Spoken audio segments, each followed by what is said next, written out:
Good evening दोस्तों। मैं ललन कांत आप सभी का अपने YouTube चैनल आस्था जीएस रिसर्च सेंटर पर स्वागत करता हूं। दोस्तों, इन दिनों हम लोग भूगोल पढ़ रहे हैं। बहुत से दोस्तों का ये मैसेज आया, ये कमेंट आया कि सर भूगोल सबसे पहले शुरुआत क्यों किए हैं, इतिहास करते, पॉलिटिकल साइंस करते, पॉलिटिकल साइंस स्टार्ट करते। उन सभी दोस्तों को मैं ये कहना चाहूंगा कि दोस्तों भूगोल हमने शुरुआत किया है तो इसका भी कुछ कारण है। उन दोस्तों के लिए, उन दोस्तों के सवाल का ये जवाब है जिन्होंने ये पूछा कि भूगोल हमने सबसे पहले शुरू क्यों किया है। दोस्तों, भूगोल को हमने शुरुआत इसलिए किया है क्योंकि भूगोल जीएस का जड़ माना जाता है दोस्तों। क्योंकि हमारी जानकारी में हम लोग जो इतिहास जानते हैं, चाहे वो इतिहास भारत का हो या हमारे पड़ोसी देश का हो या किसी भी देश का हो, धरती पर कोई भी देश का हो, इतिहास जितने भी इतिहास घटित हुए हैं सब इसी धरती, इसी धरा पर घटित हुई है। राजनीति भी आज जो घटित हो रही है, चाहे किसी भी देश की राजनीति क्यों ना हो, वो इसी धरती पर, इसी धरा पर घटित हो रही है। और इतिहास, वर्तमान इतिहास और राजनीति का प्रतिफल इकोनॉमी होता है दोस्तों। और विज्ञान, मैथ, रीजनिंग तो सबके लिए एक समान है ही। तो कुल मिला के दोस्तों भूगोल जीएस का जड़ माना जाता है।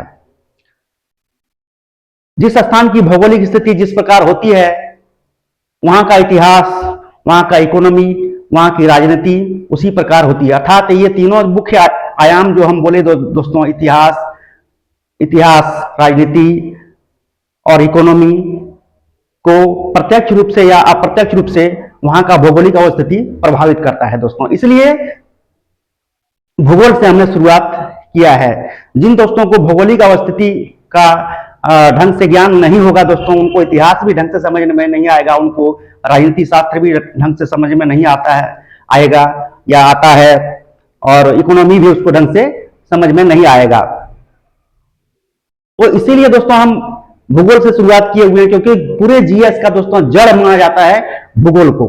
भूगोल ढंग से समझे रहेंगे तो आपको इतिहास भी ढंग से समझ में आएगा, और पॉलिटिकल साइंस भी ढंग से समझ में आएगा, इकोनॉमी भी ढंग से समझ में आएगा, सब सब्जेक्ट ढंग से समझ में आएगा दोस्तों। भूगोल में हमने कहा था कि भूगोल को हम लोग क्रमबद्ध तरीके से पढ़ते चले जाएंगे। भूगोल में दोस्तों अब तक हमने 3 अध्याय पढ़ाया है, जिसमें पहली अध्याय ब्रह्मांड था, दूसरी अध्याय सौरमंडल थी, तीसरी अध्याय पृथ्वी की गतियां थी। तीनों ही अध्याय दोस्तों हमने काफी गहराई से पढ़ाया और आप लोगों ने काफी अच्छा से पढ़ा। मेरा ये विश्वास है दोस्तों कि यदि आप लोग ये तीनों ही अध्याय ढंग से पढ़ लेते हैं और हमारे द्वारा अपलोड किया गया वीडियो जो YouTube पर उपलब्ध है उसे 2 बार 3 बार पढ़ लेते हैं, तो मेरा ये दावा है कि आपके एग्जाम में इन तीनों ही अध्याय से आने वाले क्वेश्चन एक भी नहीं छूटेगा दोस्तों, क्योंकि मैंने उतनी गहराई से पढ़ाया है, इसलिए मैं दावे से कहता हूं। और आप लोग महसूस करेंगे, पढ़ाई करने के बाद आप लोग कोई छोटे बच्चे नहीं है, कौन कैसे पढ़ा रहे हैं नहीं पढ़ा रहे हैं, आप लोग खुद महसूस कर सकते हैं। ये कोई फेंकने वाली बात नहीं है, जो वास्तव में है वही मैं कहता हूं दोस्तों। ये तीनों ही अध्याय हमने काफी गहराई से पढ़ाया। जब आप पढ़ने बैठेंगे, जब YouTube से हमारा ये तीनों चैप्टर वीडियो देखते हुए आप पढ़ेंगे, तो हमारे द्वारा उपलब्ध कराया गया पीडीएफ, फ्री पीडीएफ जो हम दिए हैं, उसको साथ में लेके बैठिएगा, सामने में लेके बैठिएगा, वीडियो भी साथ साथ में देखिएगा और पीडीएफ को मिला के पढ़ते जाइएगा। इससे क्या होगा दोस्तों, जो फैक्ट है संबंधित चैप्टर से वो आपके दिमाग में अच्छी तरह से मेमोराइज हो जाएगा, और फिर आप ये तीनों ही चैप्टर से बनने वाले क्वेश्चन को सॉल्व करने में कोई परेशानी नहीं होगी दोस्तों। आज जो हम लोग पढ़ेंगे उस चैप्टर का नाम है अक्षांश एवं देशांतर, अंतरराष्ट्रीय तिथि रेखा और समय।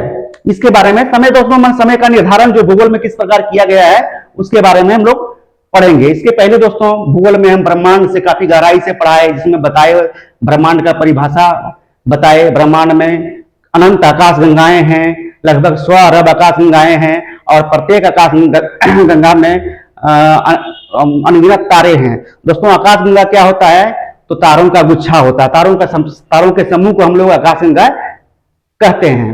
प्रत्येक आकाशगंगा में अनंत तारे होते हैं, लगभग 100 अरब तारे होते हैं। और उसके बाद आकाशगंगा पढ़ाने के बाद अपनी आकाशगंगा, जिस आकाशगंगा में हमारा सौर मंडल आता है, उसको दूध मेखला आकाशगंगा कहते हैं। वो सर्पिला आकार का है और उसके बारे में पढ़े, दूध मेखला आकाशगंगा। दोस्तों आकाशगंगा को मंदाकिनी भी कहते हैं, अंग्रेजी में उसको गैलेक्सी कहते हैं। फिर हम लोग सौर मंडल में आए। सौर मंडल जो है दोस्तों हमारी मिल्की वे आकाशगंगा का मात्र एक अंश है। सौर मंडल को हम लोग काफी गहराई से पढ़े। सूर्य और उसके चारों ओर चक्कर लगाने वाले सभी 8 ग्रह, उपग्रह, धूमकेतु, पुच्छल तारे और एस्ट्रॉयड के बारे में हमने पढ़ाया। ये सभी जो है सूर्य के चारों ओर चक्कर लगाते हैं।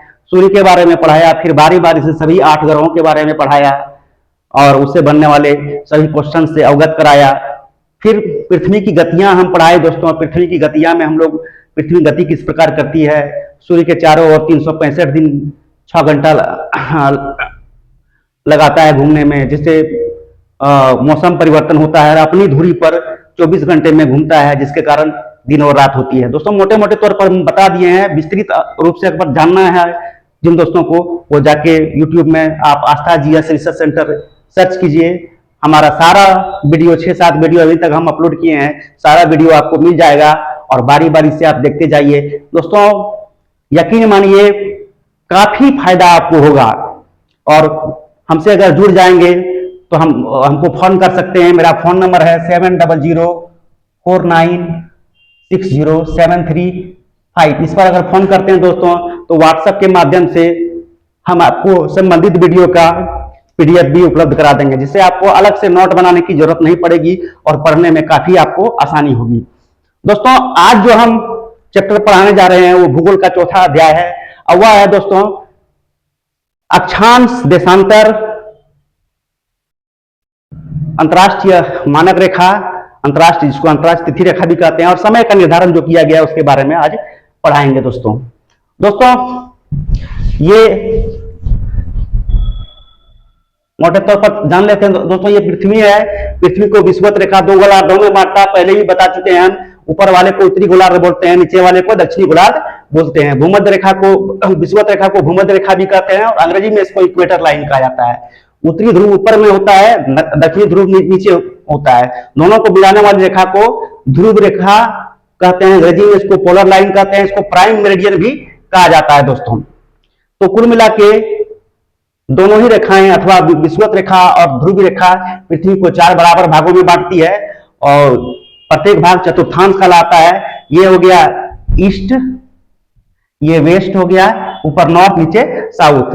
ये नॉर्थ ईस्ट चतुर्थांश है, ये नॉर्थ वेस्ट चतुर्थांश है, ये साउथ ईस्ट चतुर्थांश है, ये साउथ वेस्ट चतुर्थांश है। अंग्रेजी में दोस्तों क्वाड्रेंट बोलते हैं इसको। उत्तरी पूर्वी गोलार्ध, उत्तरी पश्चिमी गोलार्ध, दक्षिणी पूर्वी गोलार्ध और दक्षिणी पश्चिमी, 4 गोलार्धों में पड़ता है। दोस्तों अगर पूछेगा कि हमारी भारत किस गोलार्ध में पड़ता है तो उत्तरी गोलार्ध में पड़ता है। अगर ये पूछे कि किस चतुर्थांश में पड़ता है तो उत्तर पूर्वी चतुर्थांश में पड़ता है। यहां पर दोस्तों अपना भारत है। अपना भारत दोस्तों यहां पर है इस प्रकार दोस्तों अपना भारत यहां पर है।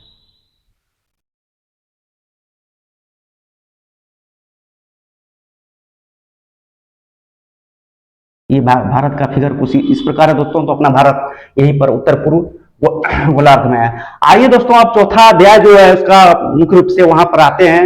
ये कुछ एक्स्ट्रा था जो हर बार हम बता देते हैं ताकि दिमाग में अच्छे से मेमोराइज हो जाए। दोस्तों आज जो पढ़ेंगे हम लोग अक्षांश, देशांतर, अंतरराष्ट्रीय मानक रेखा और समय का निर्धारण के बारे में पढ़ेंगे। आइए दोस्तों शुरू करते हैं। दोस्तों अक्षांश जो होता है वो पृथ्वी को 2 बराबर भागों में बांटने वाली रेखा, जो विषुवत रेखा जो होती है उसके समांतर उत्तरी और दक्षिणी ध्रुवों की ओर खींची गई रेखाएं होती है। ये विषुवत रेखा हो गया दोस्तों। विषुवत रेखा लिख देते हैं दोस्तों, विषुवत रेखा।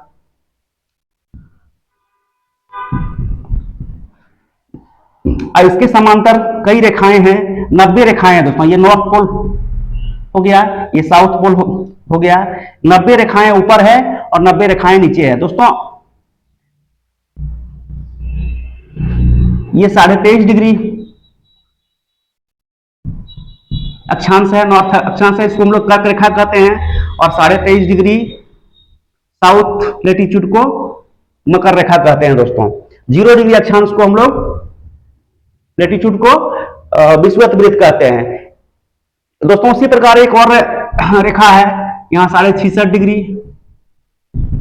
नॉर्थ लेटीट्यूड और ये 66.5 डिग्री साउथ लेटीट्यूड, इसको आर्कटिक रेखा और इसको अंटार्कटिक रेखा कहते हैं। तो ये 4 रेखाएं दोस्तों, जिसका एक महत्वपूर्ण स्थान है। पृथ्वी अपने अक्ष पर दोस्तों 23.5 डिग्री झुकी हुई है, जिस कारण 23.5 डिग्री उत्तरी और 23.5 डिग्री दक्षिणी अक्षांश के मध्य सूर्य की किरणें लंबवत पड़ती है, उसके बाद नहीं पड़ती है इधर और इधर। ऐसी बात नहीं है दोस्तों, तिरछी पड़ती है। तो स्लेंट दे देते हैं इधर, यहां पर दोस्तों 23.5 से 66.5 उत्तरी और दक्षिणी गोलार्धों के बीच तिरछी प्रकाश की किरणें पड़ती है। और 66.5 से 90 डिग्री दोनों अक्षांशों, दोनों गोलार्धों में सूर्य की किरणें लगभग ना के बराबर, वेरी स्लेंट, बहुत ही तिरछी पड़ती है दोस्तों। VS वेरी स्लेंट, बहुत ही तिरछी पड़ती है दोस्तों। इस प्रकार दोस्तों 3 भागों में, जिन भागों में लंबवत किरणें पड़ती 23.5 से उत्तरी से 23.5 दक्षिणी अक्षांश के मध्य उष्णकटिबंधीय जलवायु होनी चाहिए भौगोलिक नियमान अनुसार। और 23.5 से 66.5 डिग्री दोनों गोलार्धों में शीतोष्ण कटिबंधीय जलवायु होनी चाहिए। और 66.5 से 90 डिग्री दोनों गोलार्धों में, उत्तरी और दक्षिणी गोलार्धों में शीतोष्ण कटिबंधीय जलवायु होनी चाहिए। 3 प्रकार की जलवायु भौगोलिक नियमानुसार मुख्यतः होनी चाहिए, परंतु जलवायु को प्रभावित करने वाले कई कारक होते हैं और पृथ्वी के जलवायु को कई प्रकार के जलवायु में बांट देता है। जलवायु को बांटने का कार्य दोस्तों कई वैज्ञानिक है, उनमें से 3 प्रमुख है, जिसमें कोपेन है। कोपेन ने भारतीय जलवायु को 9 वर्गों में बांटा है। थॉर्नथवेट है, थॉर्नथवेट ने 7 वर्गों में बांटा है। श्रीवार्था ने भी 7 वर्गों में बांटा है। दोस्तों अक्षांश के बारे में हम लोग पढ़ रहे हैं, तो ऊपर अक्षांश जो है दोस्तों 90 अक्षांश ऊपर है, 90 अक्षांश नीचे है और एक विषुवत रेखा है। कुल मिला के अक्षांशों की संख्या 181 हो जाती है। परंतु दोस्तों 90 डिग्री अक्षांश एक रेखा न होकर एक बिंदु है, इसलिए इसको अक्षांश नहीं माना जाता है। और 2 घटा कर देंगे तो 179, अक्षांशों की संख्या 179 होती है। दूसरी तरफ दोस्तों देशांतर क्या होती है उसके बारे में भी जान लेते हैं। देशांतर क्या होती है दोस्तों, उसके बारे में जान लेते हैं।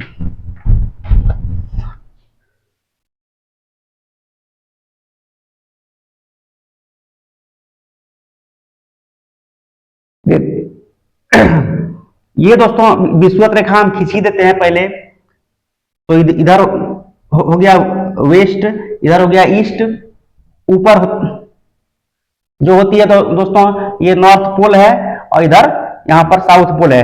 दोनों ध्रुवों को मिलाने वाली, उत्तर से दक्षिण मिलाने वाली रेखा को हम लोग देशांतर कहते हैं।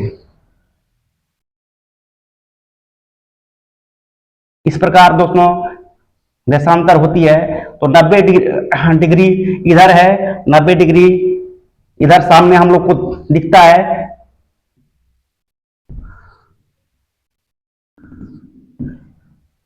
नब्बे डिग्री से 0 से लेकर 180 डिग्री देशांतर होती है। यहाँ ये ध्रुवीय रेखा को 0 डिग्री देशांतर हम लोग कहते हैं, 0 डिग्री देशांतर। और यहां तक 90 डिग्री देशांतर आ जाती है। और 90 डिग्री पीछे है, 91 से लेकर 180 तक 90 पीछे है। तो इधर 180 डिग्री पूर्वी देशांतर होती है और 180 डिग्री इधर पश्चिमी देशांतर होती है। तो देशांतरों की संख्या दोस्तों, कुल देशांतर की संख्या 360 होती है। मैंने कुल दशांतरों की संख्या दोस्तों 360 है। दोस्तों पृथ्वी 24 घंटा में एक पूरा चक्कर लगाती है, अथवा 24 घंटा जो है 360 डिग्री के बराबर होती है। 24 घंटा दोस्तों 360 डिग्री के बराबर होती है। 360 डिग्री दोस्तों 24 घंटा के बराबर हो गया, तो 1 डिग्री दोस्तों 24/360 घंटा के बराबर हो गया। अब 24 को अगर हम मिनट में बदलेंगे तो 60 से गुना करना पड़ेगा, बटे 360 हो गया, इतना मिनट हो गया दोस्तों। अब इसको कटा देंगे, कट गया, ये 6 छक्का 36 हो गया, और ये 6 चौक 24, 4 बार में कट गया। तो 1 डिग्री देशांतर बराबर दोस्तों, 1 डिग्री देशांतर बराबर दोस्तों 4 मिनट होता है। 1 डिग्री देशांतर दोस्तों 4 मिनट के बराबर होता है। दोस्तों ये याद रखिएगा, ये क्वेश्चन हो रहा है दोस्तों, आपको नोट कुछ भी नहीं करना है, ये मोटे तौर पर हम बता रहे हैं, पीडीएफ में सारा उपलब्ध है, सब कुछ आपको मिल जाएगा। तो अक्षांश और देशांतर दोस्तों उम्मीद करते हैं कि आप लोग समझ गए होंगे। ये इधर यहां जो 0 डिग्री अक्षांश सॉरी देशांतर जो है उसको प्राइम मेरिडियन बोला जाता है, प्राइम मेरिडियन, और 180 डिग्री देशांतर जो इसके जस्ट पीछे उस साइड है जो हम लोग को नहीं दिखता है, उसको एंटी प्राइम मेरिडियन कहते हैं, एंटी प्राइम मेरिडियन कहते हैं। तो दोस्तों अक्षांशों की कुल संख्या 179 है। अगर ध्रुवीय बिंदु को मिला दिया जाए तो 180 अक्षांश हो जाएगा, और देशांतरों की कुल संख्या 360 है। 1 डिग्री देशांतर बराबर 4 मिनट होता है, और 15 डिग्री देशांतर 60 मिनट हो जाएगा, यानी कि 15 डिग्री देशांतर 1 घंटे के बराबर होती है दोस्तों। तो मोटे तौर पर आप लोग बहुत अच्छे से समझ गए होंगे अक्षांश और देशांतर के बारे में। आइए अब जो हमने सिलेक्शन किया है पीडीएफ, उसको बारीकी से हम समझाते चले जाते हैं। तो आइए शुरू करते हैं।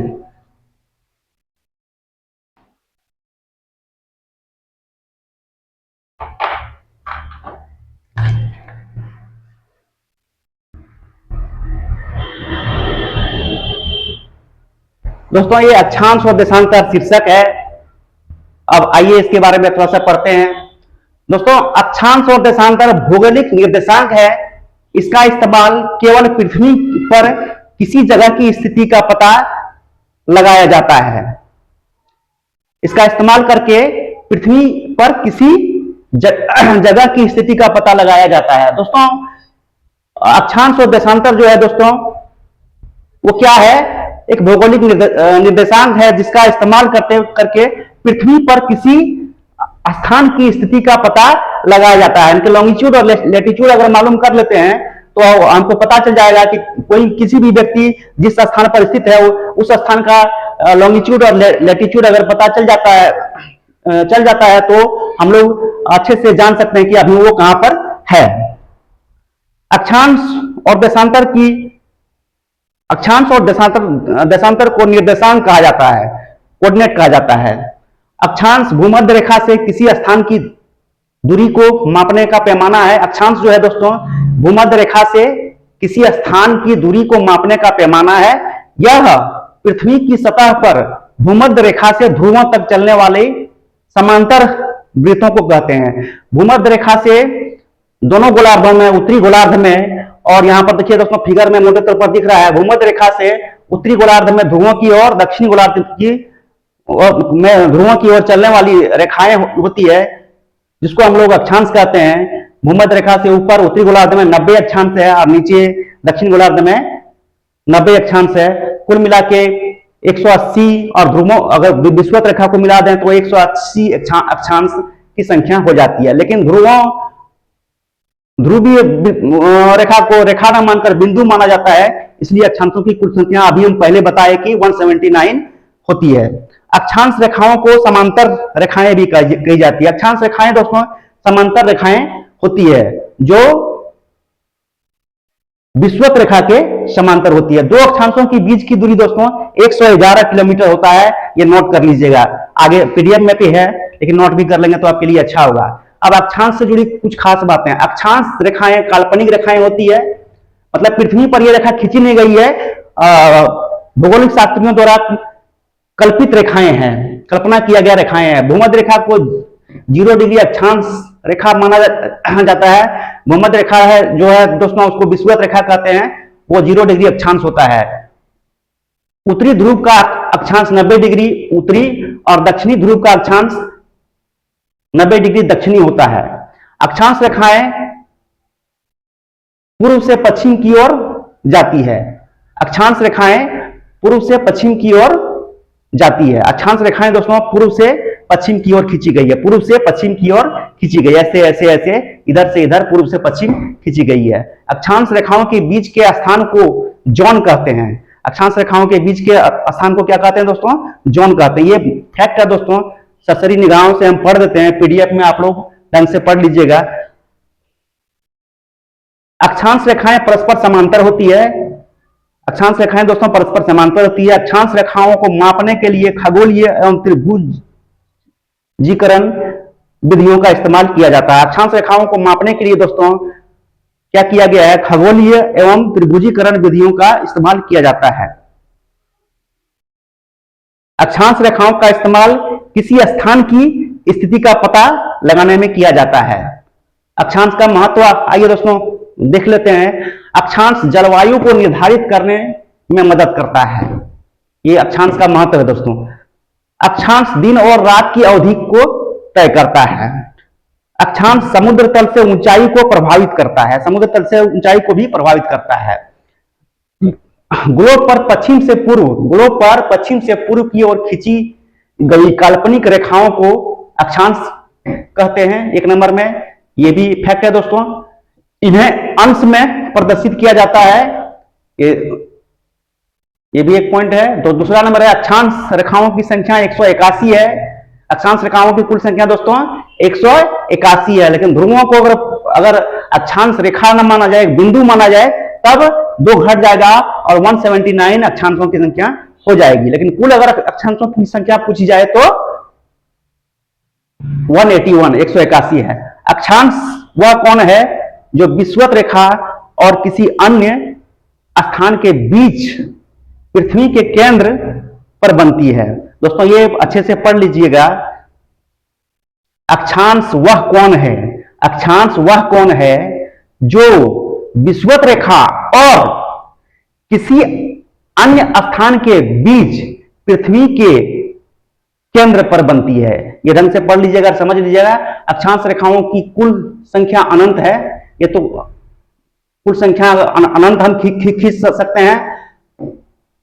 हालांकि अगर एक अंश डिग्री के अंतराल पर अंताक्ष रेखाओं को गिना जाए तो उसकी संख्या 181 होती है।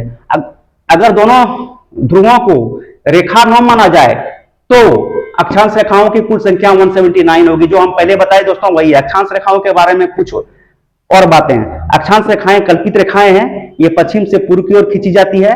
अक्षांश रेखाओं को अंश में दर्शाया जाता है। अक्षांश विषुवत रेखा और किसी अन्य स्थान के बीच पृथ्वी के केंद्र पर बनने वाला कोण होता है। ग्लोब पर सबसे लंबी अक्षांश रेखा को विषुवत रेखा कहते हैं। विषुवत रेखा को हम लोग भूमध्य रेखा भी कहते हैं दोस्तों। विषुवत रेखा 0 डिग्री अक्षांश पर स्थित होता है। यह पृथ्वी को 2 बराबर भागों में बांटता है दोस्तों। विषुवत रेखा पृथ्वी को 2 बराबर भागों में बांटता है। ऊपर वाले भाग को हम लोग उत्तरी अक्षांश और नीचे वाले भाग को ऊपर वाले भाग को उत्तरी गोलार्ध और नीचे वाले भाग को दक्षिणी गोलार्ध करते हैं। ये कई बार हम बता चुके हैं। 2 अक्षांशों के बीच की दूरी 111 किलोमीटर होती है, ये भी बता दिए हैं हम। अक्षांश रेखाएं काल्पनिक रेखाएं होती है और ये समांतर होती है, इसलिए हर डिग्री के बीच की दूरी लगभग एक जैसी होती है। हर 2 डिग्री के बीच की दूरी लगभग एक समान होती है और प्रत्येक 2 अक्षांश के बीच की दूरी कितनी होती है? 111 किलोमीटर होती है। अक्षांश रेखाओं के बारे में कुछ महत्वपूर्ण बातें और भी है दोस्तों, जो देख लेते हैं। अक्षांश पृथ्वी की सतह पर किसी बिंदु की कोणीय दूरी होती है।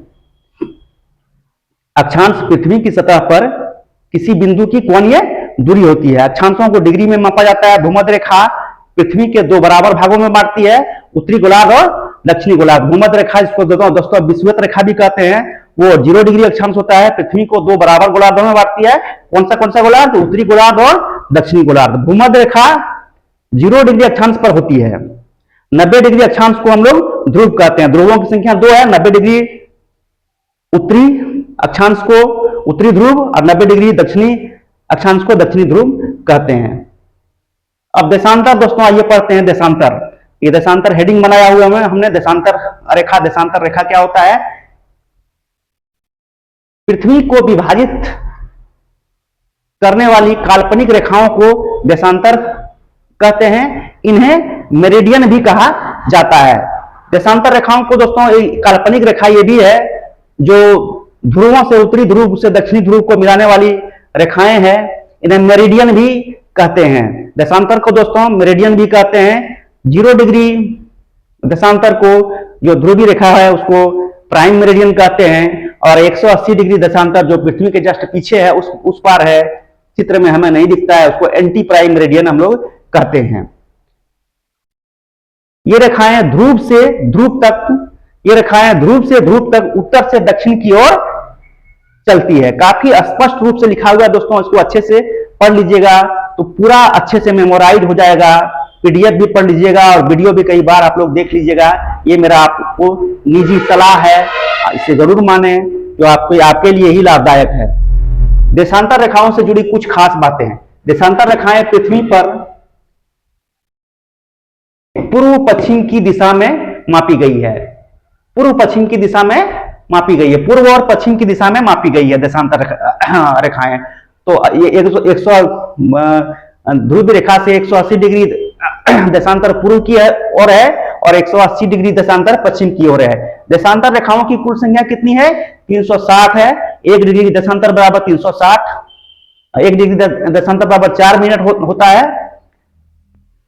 ग्रीनविच इंग्लैंड से गुजरने वाली देशांतर रेखा है, उसको हम लोग प्राइम मेरिडियन कहते हैं। इसका देशांतर 0 डिग्री होता है। जबकि ध्रुवीय रेखा जो है इंग्लैंड की राजधानी लंदन के दक्षिण में स्थित है, ग्रीनविच टाइम है, वहीं से होकर गुजरती है, उसको हम लोग प्राइम मेरिडियन कहते हैं। देशांतर रेखाओं का इस्तेमाल किसी जगह का स्थानीय समय निकालने के लिए किया जाता है। दोस्तों उसमें हम लोग पढ़े थे अक्षांश में कि देशांतर रेखा जो है किसी स्थान की कोणीय दूरी होती है और ये स्थानीय समय निकालने के लिए हम लोग देशांतर का उपयोग करते हैं। देशांतर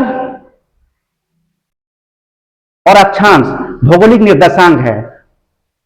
देशांतर और अक्षांश दोस्तों भौगोलिक निर्देशांक है। इसका इस्तेमाल किसी जगह की पहचान करने के लिए किया जाता है। अक्षांश और देशांतर रेखाओं का प्रतिच्छेदन पृथ्वी पर किसी जगह को बताता है।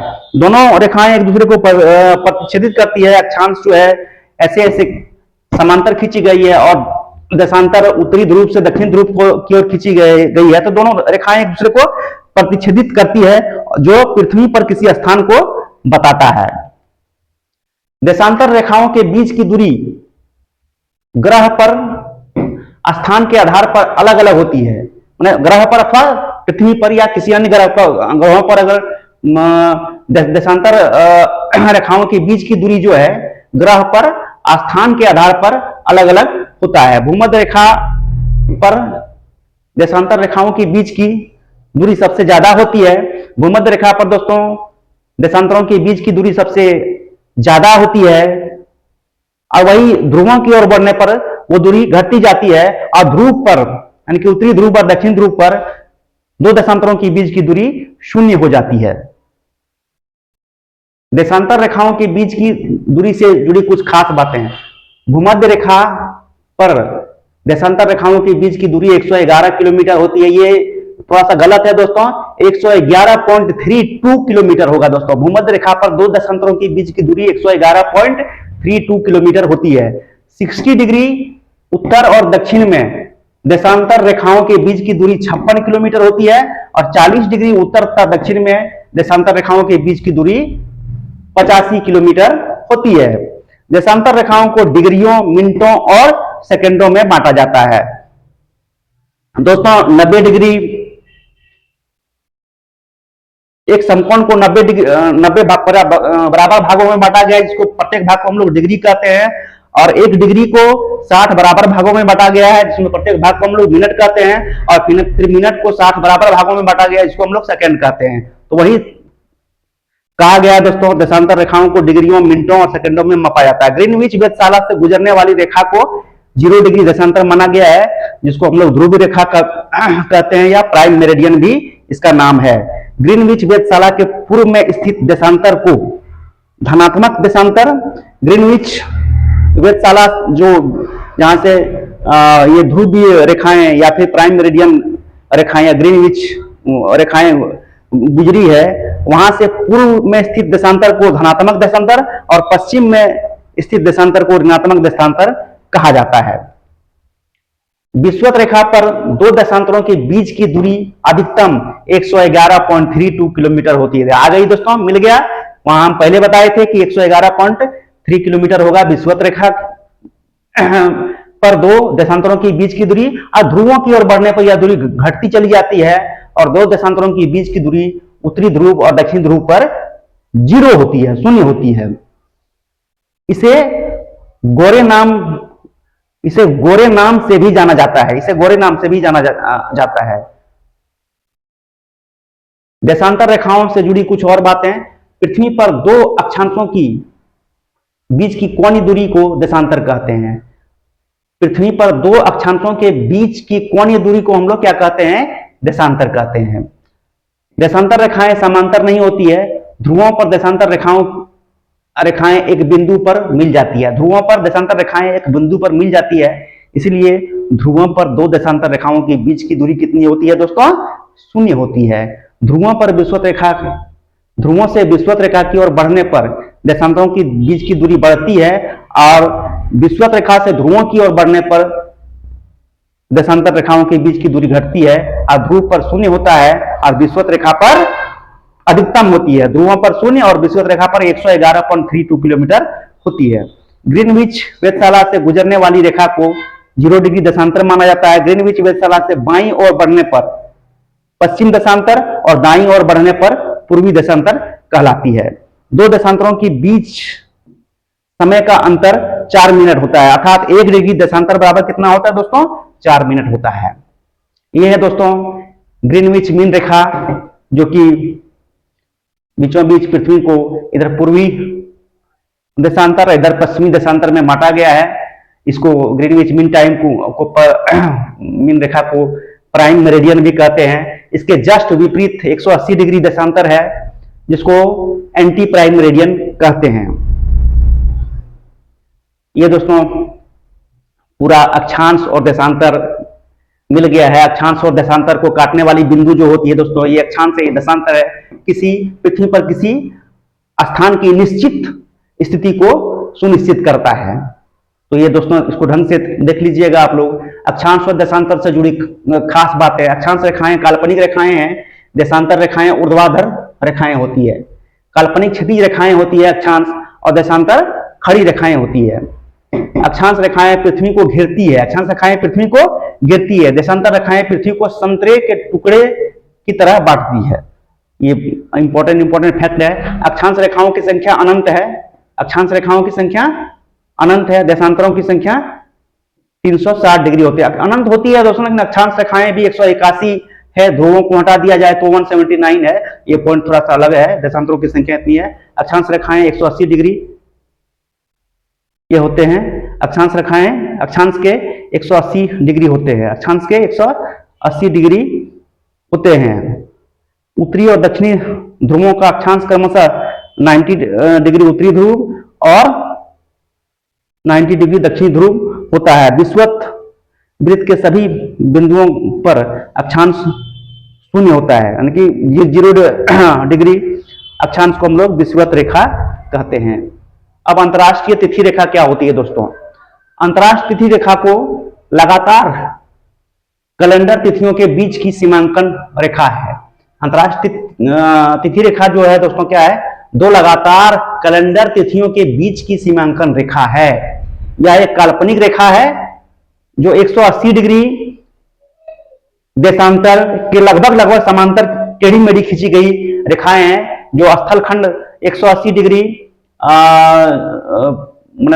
नॉर्थ पोल से दक्षिणी पोल को मिलाने वाली ये काल्पनिक रेखाएं हैं, जो स्थल खंडों को छोड़ती हुई जल खंडों से होकर गुजरी है। यह एक काल्पनिक रेखा है जो पृथ्वी की सतह पर उत्तर से दक्षिण की ओर चलती है। यह रेखा प्रशांत महासागर के मध्य से होकर गुजरती है। यह रेखा अंतर्राष्ट्रीय तिथि रेखा दोस्तों प्रशांत महासागर के मध्य से होकर गुजरती है। अंतर्राष्ट्रीय तिथि रेखा से जुड़ी कुछ खास बातें, यह रेखा 180 डिग्री देशांतर पर स्थित है।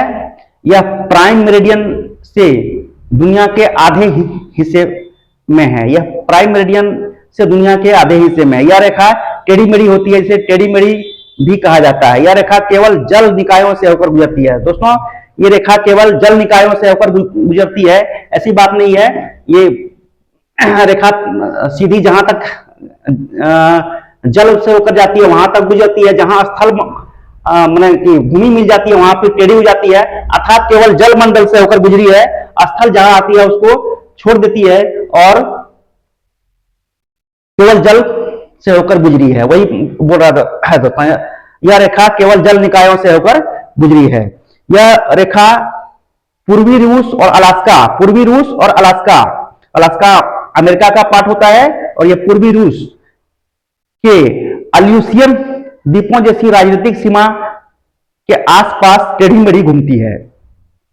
वहां टेढ़ी मेढ़ी हो गई है तो दोस्तों ये रेखा, ताकि टाइम जोन जो है किसी देश का गड़बड़ाए नहीं, इसलिए इसको टेढ़ी मेढ़ी खींची गई है। बाद में दिखाएंगे दोस्तों किस प्रकार टेढ़ी मेढ़ी है। 1984 में स्थानीय अंतर्राष्ट्रीय तिथि रेखा प्रशांत महासागर के मध्य से होकर गुजरती है। ये 1984 में स्थापित किया गया था अंतर्राष्ट्रीय तिथि रेखा को। तो दोस्तों 1984 में स्थापित अंतर्राष्ट्रीय तिथि रेखा प्रशांत महासागर के मध्य से होकर गुजरती है और पृथ्वी पर लगभग 180 डिग्री देशांतर उत्तर दक्षिण रेखा, उत्तर से दक्षिण रेखा का अनुसरण करती है। यह प्राइम मेरिडियन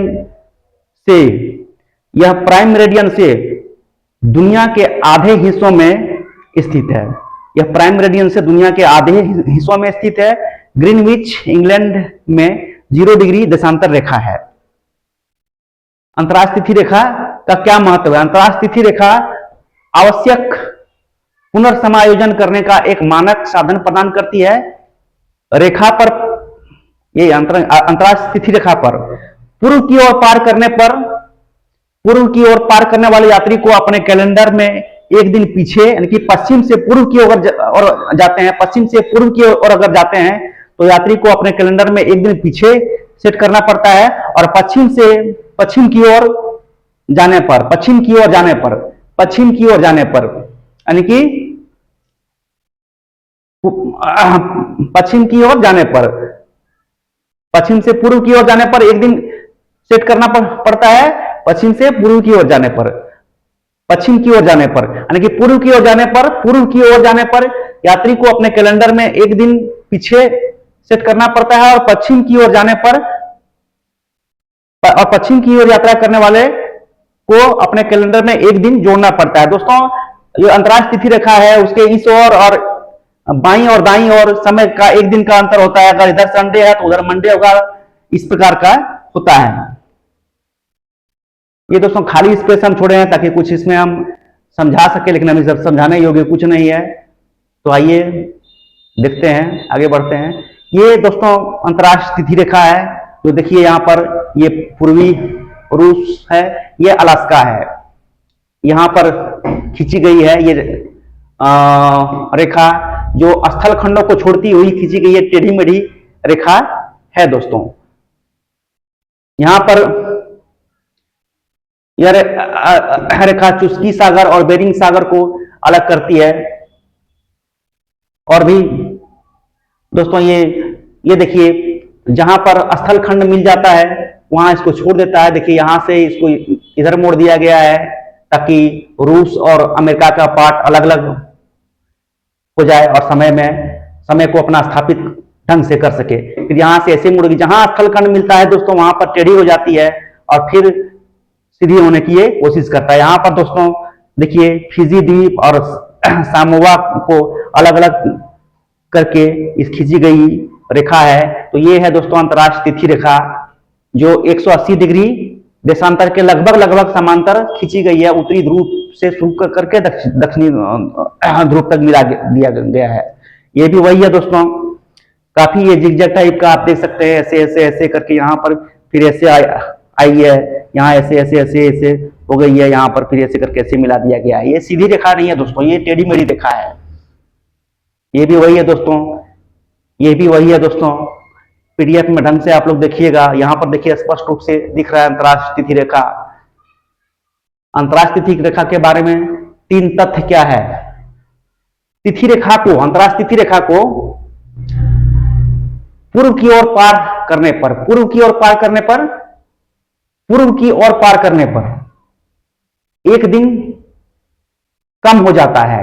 तिथि 1 दिन कम हो जाती है, जबकि तिथि रेखा को पश्चिम की ओर पार करने पर तिथि 1 दिन बढ़ जाती है। अंतर्राष्ट्रीय तिथि रेखा एंटी मेरिडियन के आसपास है, यानी कि 180 डिग्री दशांतर को एंटी मेरिडियन कहते हैं और 0 डिग्री दशांतर को प्राइम मेरिडियन कहते हैं। एंटी मेरिडियन और प्राइम मेरिडियन कहलाता है क्रमशः। जो हम कह चुके हैं, 0 डिग्री दशांतर को प्राइम मेरिडियन कहते हैं और 180 डिग्री दशांतर को एंटी मेरिडियन कहते हैं। वो उसी के बारे में अंतर्राष्ट्रीय तिथि रेखा है, जो है दोस्तों एंटी मेरिडियन के आसपास से होकर गुजरी है। यह रेखा एक कार्टोग्राफिक सम्मेलन है। यह रेखा एक कार्टोग्राफिक सम्मेलन है। इसे अंतर्राष्ट्रीय कानून द्वारा परिभाषित नहीं किया गया है। इसको अंतर्राष्ट्रीय कानून द्वारा परिभाषित नहीं किया गया है। यह कार्टोग्राफिक सम्मेलन है। पृथ्वी पर समय का निर्धारण किस प्रकार किया गया, ये उसके बारे में देखते हैं दोस्तों। इस शीर्षक है। इसके बाद ये पृथ्वी पर समय का निर्धारण देशांतर रेखा और ग्रीनविच मीन टाइम के आधार पर होता है। पृथ्वी के घूमने की वजह से अलग अलग स्थानों पर अलग अलग समय होता है। पृथ्वी 24 घंटे में एक चक्कर पूरा करता है और इस दौरान 360 डिग्री घूमती है। इसलिए पृथ्वी पर प्रत्येक घंटे 15 डिग्री का होता है। प्रत्येक घंटे 15 डिग्री का होता है और 1 डिग्री देशांतर बराबर 4 मिनट होता है। ये व्हाइट पेज छोड़ा हुआ है दोस्तों हमने समझाने के लिए, लेकिन कुछ अभी नहीं है तो समझ लीजिएगा। भारत में मानक समय का निर्धारण जो किया गया है दोस्तों भारत का मानक समय 82.5 डिग्री पूर्वी देशांतर को कहा गया है। 82.5 डिग्री पूर्वी देशांतर को माना गया है। तो 1 डिग्री पूर्व की ओर जाने पर समय बढ़ता है और पश्चिम की ओर जाने पर समय घटता है। तो 82.5 डिग्री पूर्वी देशांतर को अगर घंटे में मापेंगे तो 5.5 घंटा आएगा, यानी कि 330 मिनट आएगा, जो 5.5 घंटा के बराबर होता है। तो ग्रीनविच मीन टाइम से भारत का समय 5.5 घंटा आगे है। भारतीय मानक समय से जुड़ी कुछ स्पष्ट बातें। भारतीय मानक समय ग्रीनविच मीन समय से कितना आगे है दोस्तों? 5.5 घंटा, वही 5 घंटा 30 मिनट आगे है। भारत में डे लाइट सेविंग टाइम का पालन नहीं डे लाइट सेविंग टाइम का पालन नहीं किया जाता। ये भी एक इंपॉर्टेंट फैक्ट है दोस्तों। देश का ठीक समय आकाशवाणी और दूरदर्शन के जरिए लोगों तक पहुंचाया जाता है। भारत में समय निर्धारण के लिए परमाणु घड़ियों का इस्तेमाल किया जाता है। भारत में दोस्तों समय निर्धारण के लिए परमाणु घड़ियों का इस्तेमाल किया जाता है। ये इंपॉर्टेंट फैक्ट है, इसको ढंग से पढ़ लीजिएगा। भारत में समय निर्धारण से जुड़े कुछ और बातें हैं। आजादी के पहले जो दोस्तों भारत में कई गो टाइम जोन था, कई टाइम जोन में भी अभी जो एक प्रकार का एक टाइम जोन है भारत में, वैसा पहले नहीं था। कई टाइम जोन में विभाजित था, कई टाइम जोन में विभाजित था। आजादी के बाद भारत सरकार ने पूरे देश के लिए एक टाइम जोन तय किया है और इसका नाम भारतीय मानक समय रखा गया है। दुनिया के सभी देश ने समय में स्पष्टता लाने के लिए ग्रीनविच मानक रेखा को ग्रीनविच मानक समय रेखा को मानक माना है। ग्रीनविच मीन टाइम को दुनिया के सभी देशों ने मानक रेखा के रूप में माना गया, यानी कि ग्रीनविच मीन टाइम से पूरब की ओर बढ़ेंगे तो समय में प्रत्येक डिग्री पर 4 मिनट के हिसाब से बढ़ाते जाना पड़ेगा और पश्चिम की ओर जाएंगे तो प्रत्येक डिग्री पर को 4 मिनट के हिसाब से घटाते चले जाएंगे। भारत का मानक समय वही 82 डिग्री 30 मिनट, यानी कि 82.5 डिग्री पूर्वी देशांतर को माना गया है। यह समय इलाहाबाद के पास नैनी से होकर गुजरता है। भारत का मानक समय ग्रीनविच मीन टाइम से 5 घंटा 30 मिनट आगे है, यानी जब लंदन में दोपहर का 12 बजे का समय होगा तो भारत में 5:30 बजेगा, 5.5 घंटे आगे है जीएमटी से। दोस्तों ये है दोस्तों, जीएमटी जो है 5 राज्यों से होकर गुजरती है, जो उत्तर प्रदेश, मध्य प्रदेश, छत्तीसगढ़, आंध्र प्रदेश, उड़ीसा और आंध्र प्रदेश से होकर गुजरती है। भारतीय मानक समय से जुड़ी कुछ और अन्य बातें। भारतीय मानक समय की स्थापना दोस्तों 1 सितंबर 1947 को हुई थी। भारत में डे लाइट सेविंग टाइम नहीं होता है। भारत के मानक समय पूरे देश में लागू होता है। भारत का मानक समय परमाणु घड़ियों पर आधारित होती है। देश का ठीक समय आकाशवाणी और दूरदर्शन के जरिए लोगों को पहुंचाया जाता है। ये दोस्तों रिपीट हो रहा है। भारत के मानक समय को निर्धारित करने का कारण, पृथ्वी अपने अक्ष पर 24 घंटे में 360 डिग्री घूमती है और हर 15 डिग्री देशांतर का अंतर 1 घंटे का होता है। यह है दोस्तों स्पष्ट रूप से जो भारतीय का मानक समय 82.5 डिग्री पूर्वी देशांतर किन किन राज्यों से होकर गुजरती है, ये कई बार पूछ दिया जाता है। तो दोस्तों उत्तर प्रदेश, मध्य प्रदेश, छत्तीसगढ़, उड़ीसा और आंध्र प्रदेश से होकर गुजरती है। इसको मैंने और भी दिया है, तो दोस्तों देखिए उत्तर प्रदेश, मध्य प्रदेश, आंध्र प्रदेश, छत्तीसगढ़ और उड़ीसा स्पष्ट हो जाता है। दोस्तों ये 5 राज्यों से होकर भारत का मानक समय 82.5 डिग्री पूर्वी देशांतर गुजरती है। यहां भी वही है दोस्तों, इसको भी ढंग से देख लीजिएगा। सादा पेज मैंने सेलेक्ट किया है। तो इस प्रकार दोस्तों आज का ये क्लास खत्म हुआ। दोस्तों वीडियो कैसा लगा आप लोग कमेंट कीजिएगा। निश्चित रूप से मेरा ये विश्वास है कि बहुत अच्छा लगा होगा आप लोगों को दोस्तों, क्योंकि मैं जब भी मैप आता है तो उसको फ्री ड्रॉ करता हूं मैं। और लास्ट में दोस्तों हर बार मैं हर वीडियो में बताता हूं कि भारत का मैप कैसे ड्रॉ करें, ये मैं बता देता हूं। और मैप आप खुद से ड्रॉ कीजिएगा, तब मैप अगर ड्रॉ करने सीख जाते हैं तो आपके लिए बहुत लाभदायक होता है। आइए शुरू करते हैं।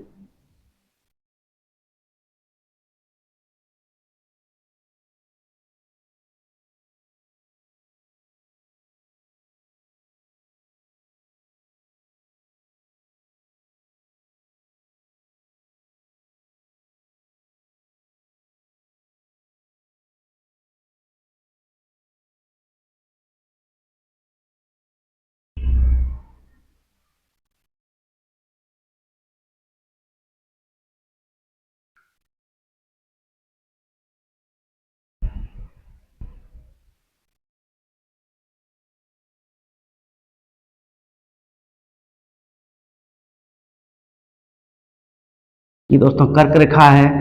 कर्क रेखा भारत के बीचों बीच से होकर गुजरी है, जो कच्छ की खाड़ी गुजरात से होकर गुजरी है। इसको पहले खींच लेंगे हम। ये मैप खींचने का तरीका है दोस्तों। इतना पहले आप लोग खींच के हमको दिखाइएगा, ये टास्क रहा आप लोगों के लिए।